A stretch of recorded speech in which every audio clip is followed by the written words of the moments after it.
Well, Erie Canal Harbor Development Corporation gave its formal approval today to a plan to turn a slip near Wilkeson Pointe into a wetland. But just as Rome was not built in a day, neither will this be. As we hear from 2 on Your Side's Dave McKinley. Hello, Dave.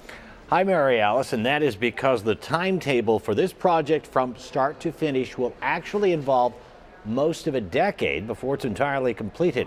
Now, what we're talking about is slip number 3. That's right next to Wilkeson Pointe, which was built along the lakeshore a century ago to accommodate lake freighters during Buffalo's boom days as an inland harbor. It is currently 25 feet in depth. The idea here, take a look, have the Army Corps of Engineers come in, build a break wall across most of its mouth, and then over the next several years begin filling it in with dredgings from the nearby Buffalo River to a point where its depth will vary in spots between 2 to 10 feet, and then with the addition of some gravel piles and logs and other materials across its 7 acres, create a wetlands that looks something like this one on the north end of Unity Island, almost like a swamp, which they expect fish and wildlife to congregate.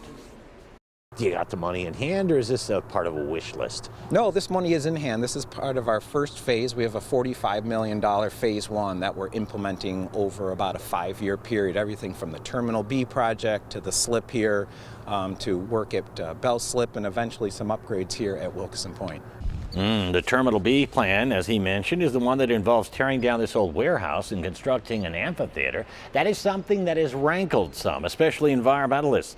But Rinaldi thinks they'll be pleased with this project on the opposite side of the harbor and its expected enhancement, to this area for fish and wildlife. Creating the 7-acre wetland won't be cheap. Total cost of the project, nearly $15 million.